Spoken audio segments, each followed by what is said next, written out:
All right, good morning, everyone. Welcome to the New York Foreign Press Center. My name is Melissa Wahibi. I'm your moderator for today's briefing. We are honored to have the U.S. representative to the United Nations, Ambassador Linda Thomas-Greenfield, here to speak on the United States' intensive diplomatic engagement with Ukraine, Russia, our partners and allies, as it seeks to avert a crisis of peace and security, not just for Ukraine and Europe, but for every UN member state. Following the ambassador's opening remarks, I will moderate the Q&A portion of this briefing. If you have a question, go to the participant list and raise your virtual hand and wait for me to call on you. When called on, please enable both your audio and your video and identify yourself by your full name and outlet. You may also ask your question in the chat box. And with that, Madam Ambassador, we thank you for being here and we welcome your remarks. Good. Thank you very much, Melissa. Good morning, everyone, and thank you for joining me here today. As you know, over the last 2 weeks, the United States has engaged in intensive diplomacy, working in close and consistent coordination with Ukraine, with NATO, the G7, the European Union, OSCE, and other key allies and partners. We've spoken directly with the Russians on a number of occasions, including most recently, Secretary Blinken's meeting with Foreign Minister Lavrov on Friday to ensure that they understand our concerns and positions, and we understand theirs. In every meeting and every venue available to us, we are continuing to pursue the path of diplomacy and dialogue, and we have made clear we need to see signs of de-escalation from Russia. While we can't predict exactly what will happen next, we know Russia's playbook. We know it includes measures beyond overt military action. It often starts with cyber attacks, paramilitary activity, disinformation campaigns intended to obscure the facts and create a pretext for their own aggression and other efforts to destabilize their targets. In this case, they have already been trafficking in disinformation and propaganda and attempting to paint Ukraine and Ukrainian government officials as the aggressors and Russia as the victim. So let's be clear. There is only one country with 100,000 troops pre-positioned on the border, participating in war games and spreading propaganda, and that's Russia. We have consistently pushed back against Russia's fictitious narratives, and we will continue to do so. And it is imperative that the world sees Russia's actions rather than just listening to its words. It is also crucial that other UN member states understand how Russia's aggression undermines their own peace and security. Today, Russia is threatening Ukraine and its sovereignty and territorial integrity. But this is also bigger than Ukraine.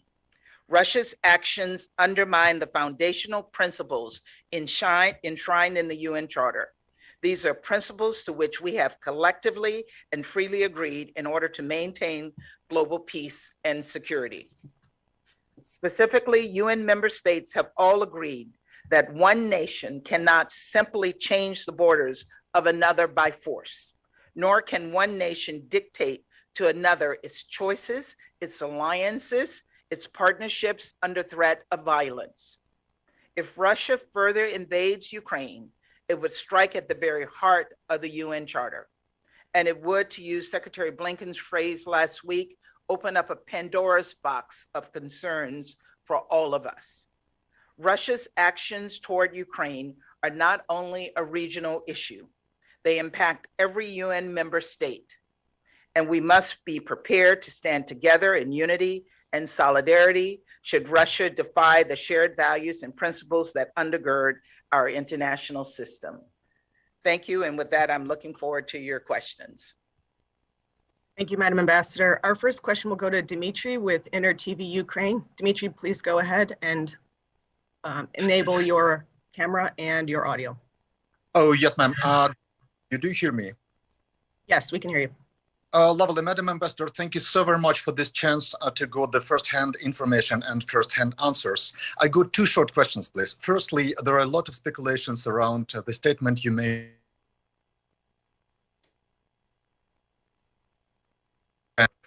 So could you explain what you exactly told? Because media telling... Dimitri, I lost. Yeah, your audio. I lost your audio, so you have to start all over. Thank you. I'm very sorry. Can I start over? Yes, please. You had two questions. Yes, ma'am. I'm sorry. It's connection. Well, so firstly, could you please explain the messages you told during your interview to Moldovan broadcaster Journal TV? Because there are a lot of speculations about what you exactly told about the possible military scenario, which is still in the agenda. And I don't. second, You have to tell me. Repeat the quote because I had a number of interviews last week. yes, ma'am. So it was a lot of speculations about the interview you got to Moldovan broadcaster, which is Journal TV. And it was reportedly stated that they asked you, do you think that military reaction is still possible? And you reportedly told that everything is in the agenda or everything is at the table. I'm translating back from Russian. So could you explain that statement? And secondly, I'd like to ask you, if possible, about your vision is the UN peacekeeping operation or peace forcing operation is possible in Ukraine during this condition, during this situation. Do you see it's a real way to stabilize the situation? Thank you. Thank you, Dmitry. In response to your first question, we have used every diplomatic effort in our book to find a diplomatic solution, and we are continuing to push for a diplomatic solution. Secretary Blinken's meeting with Lavrov on Friday was part of that effort, and we will continue to engage with our allies in Europe, with the Ukrainians, and continue to have discussions with the Russians. That's our ultimate goal, is to find a diplomatic solution. But what I said and what Secretary Blinken has said is that we are prepared should a diplomatic solution not work. We have are making our own plans and working with our allies to respond aggressively should the diplomatic solution not succeed. But we have not given up on diplomacy. Let me be clear. Okay, and then, in answer to your second question regarding a UN peacekeeping force, I can't preview that. That is a decision that will be made in the context of how the Security Council decides to engage on this issue. But as far as I know, no one has discussed the possibility of a UN peacekeeping force in Ukraine. Thank you. Next question, James Bay with Al Jazeera. Go ahead and enable your audio. Hello, Ambassador. Thank you very much for doing this. I'm going to sound like a broken record because I'm going to ask you exactly the same question I asked you on Thursday. You say you've done everything diplomatically, but the Security Council has not met during this crisis to discuss the situation in Ukraine. Would it not be sensible to have a Security Council meeting in the month of January before Russia assumes the presidency in February? And if I may, very quickly, the other news of the day, Burkina Faso, the coup or attempted coup there, again, should the Security Council meet on that? Thank you. In terms of the Security Council, I have been engaging intensively with members of the Security Council over the course of the past 2 weeks. I've met with members of the E10. I've met, in fact, even with Russian colleagues, and we will continue to engage. This is a threat to peace and security. That is the responsibility of the Security Council, and the Security Council is having discussions over what our responses should be, but we've not made any firm decisions on a meeting just yet. And I don't have anything today, James, on Burkina Faso. I saw the information on the attempted coup. That is really of concern to us, but I don't have a specific response on that right now. Thank you. Next question to Ms. Solomoko with VOA. Yes, thank you so much, Irina Solomko. Madam Ambassador, thank you so much for this opportunity to ask you a question directly. And I would like to ask Isabel 2 questions. I know that today in the first, in a couple hours, you will have a meeting with Ukrainian ambassador to UN. So what are your expectations regarding this meeting? So can you just give us a little bit briefing us about what you will be discussing? And my second question is about the Security Council and February, because as my colleague already mentioned, so in February, Russia will be in charge of Security Council. And I don't know, because we, of course, journalists expect some provocations from Russia. So what is your perspective on this topic? Because of course, if the aggression will start in February, can you see any threats from this regard if Russia will be in charge of the Security Council? Thank you so much. I can't preview my discussions with other diplomats. As I noted earlier, we've been engaging intensively with PRs here in New York, and the Ukrainian PR is one of those meetings. I will be in listening mode, but also look to see where he sees things moving forward.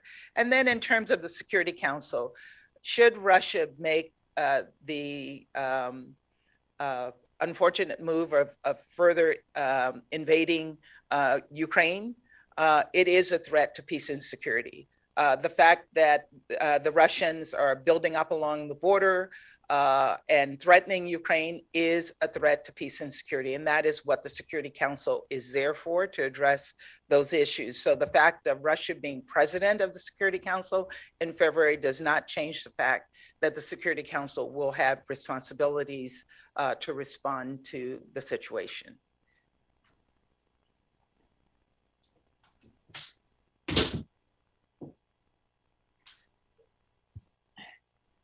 Ma'am, we had a question submitted in advance. This is from Ildigo Elprisi from ATV Hungary. I'll read it verbatim. The UK has accused President Putin of plotting to install a pro-Moscow figure to lead Ukraine's government. Washington considers it valid information. Do US agencies cooperate with Kyiv in order to hinder the plot?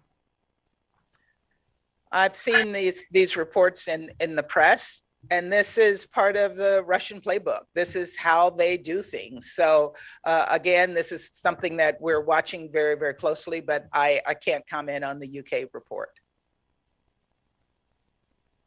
Thank you. Next question over to Simon Ateba.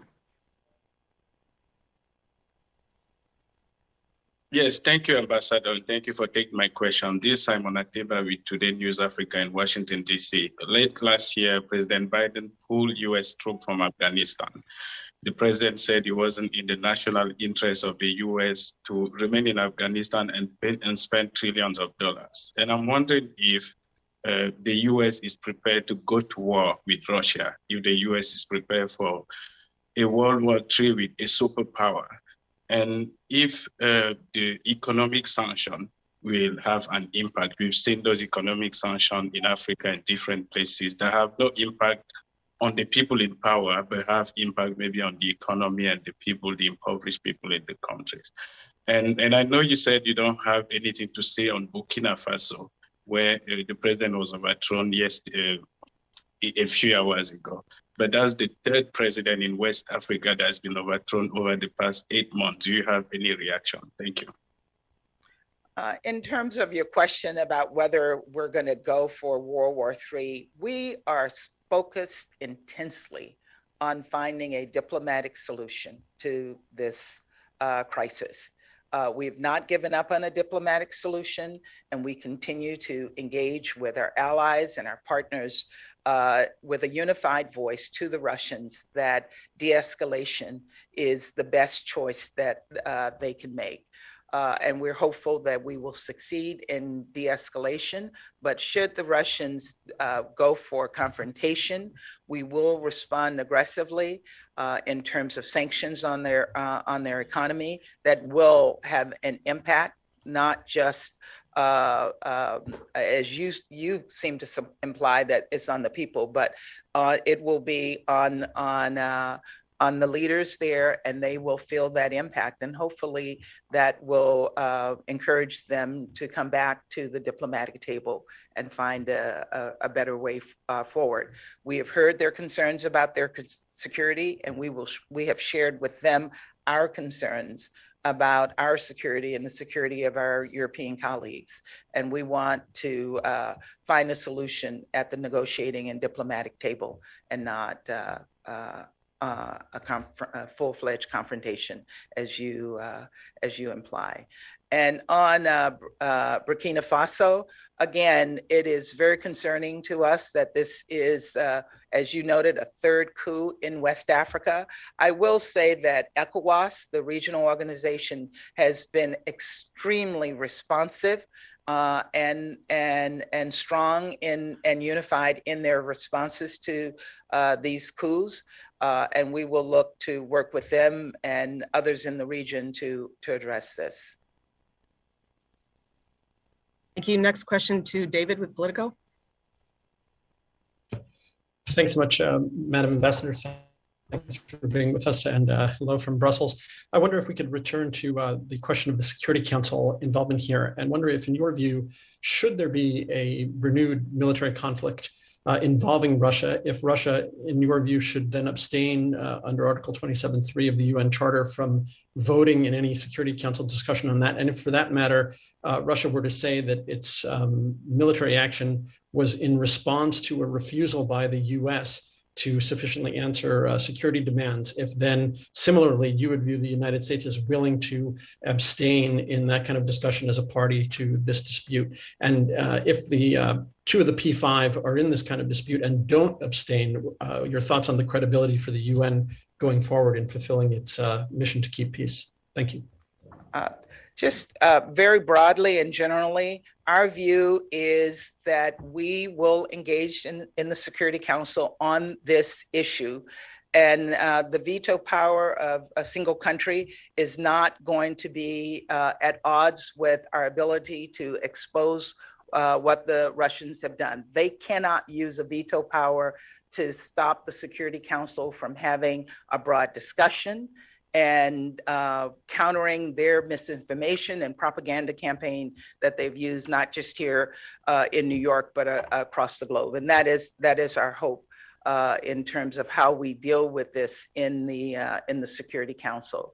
And I'm sorry, I didn't hear your second question. It's along the same lines, but just as a quick follow-up, didn't they effectively do that in 2014 on Crimea? I mean, it's not just about having a discussion, but about the Security Council being able to take action to adopt resolutions that might end a conflict and serve toward peace. You know, I think in 2014, it was clear that the Russians were isolated and they were exposed, and the world, both in the Security Council and in the General Assembly, was unified against the Russians. And that will be part of our effort this time around as well. They can't use their veto power to block a significant discussion and exposure of their actions and their aggressions in the region. And that is, I think we've heard very, very strongly from other members of the Security Council, as well as member states in the UN, that they have concerns about that. Okay, thank you. Ma'am, we received a question in the chat function, which I will read verbatim. It's from Le Monde. You've addressed a bit of it already, but I'll recap. The US has warned about the Russian military buildup very early in November. The Allies and the Ukrainians were skeptical. Is there a risk of a self-fulfilling prophecy when you warn over and over again about an imminent military danger and you even withdraw your non-essential diplomats from Kyiv? Well, it's not it's not prophecy. We see 127,000 troops being building up along the border. We have seen that the Russians have put troops in Belarus. So this is not a prophecy. This is fact, and that fact has led us to respond. In terms of our staff, we have an obligation to protect our staff, and we've been very, very clear that we see the situation deteriorating. And we want to make sure that we put our staff in a place where they feel protected. And we're encouraging at the same time that American citizens use this time when they have the opportunity to use commercial airlines, they make the decision to move before the situation becomes non-permissive. Thank you. Next question to Alex with Tehran News Agency.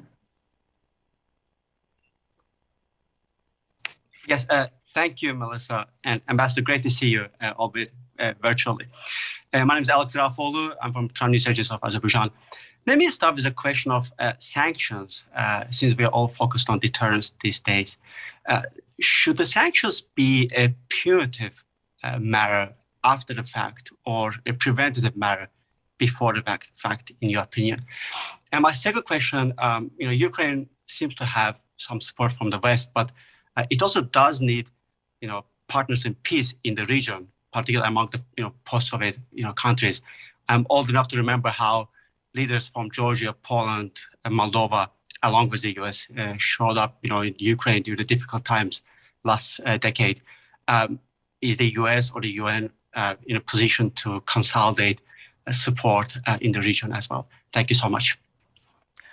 The sanctions that we have now announced will be punitive, but the fact of announcing those sanctions and letting the Russians know in advance that we will use such sanctions hopefully will be preventative. And we're hoping that the diplomacy also will encourage the Russians to stick with a diplomatic and de-escalation approach. NATO has been strong in the NATO countries have been strong in their support for their regional partners, and we are regularly consulting with NATO, with European colleagues and others within the region to ensure that they get the support that they require to bolster their own security concerns, but also be supportive of Ukraine. Next question over to Getty News Network. Go ahead and enable your audio. Thank you very much, Ambassador Paolo Mastrolilli with the Italian daily La Repubblica. There have been some resistance from Germany to the idea of providing German-made weapons to Ukraine through the Baltic states. There are also some problems, of course, with the European allies in terms of gas furniture from Russia. What do you expect from the European allies? What is your message to them if you have a possible military action from Russia? As you know, Secretary Blinken was in Europe last week. He met with all of his European counterparts. He met with his German counterpart. Their voices are unified with ours. Our response to this situation is one in which we have coordinated closely with each other.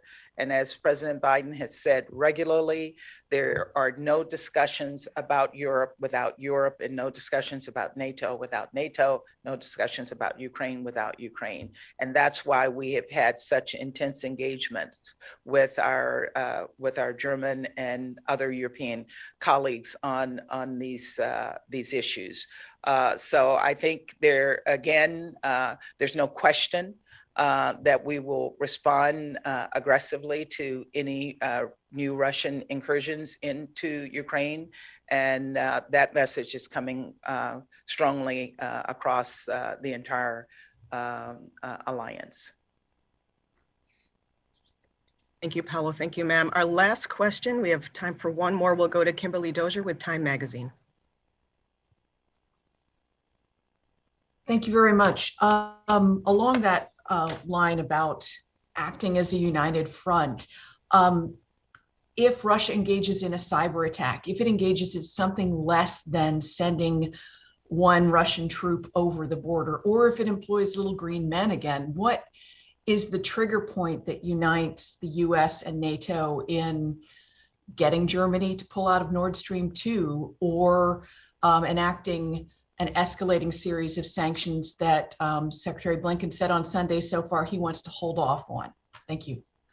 Yeah, these are all actions that are part of the Russian playbook. We've seen it before. It's not something that we're surprised at. We've already seen the cyber attacks, and we expect more leading up to this action that they are previewing for us, and we're prepared to respond to whatever actions they take, whether it's sending little green men or sending cyber attacks into Ukraine or into our countries as they have done before. Sorry, just a quick follow. The EU hasn't withdrawn its dependence, but the US and the UK have. Why the difference in response? If you could just go over that again. I know you've touched on it a bit. You know, our responsibility is to protect American citizens. And this is nothing new for us. We always lead generally in these actions. I'm sure these other countries are weighing what security risks their people face should there be a Russian invasion, and they have to make the decision when it's time to withdraw their people. We've decided it's time for us to do that. Thank you. Well, great. Now we are out of time. Thank you to all the journalists who joined. We especially thank you, Madam Ambassador, for making time today for this discussion.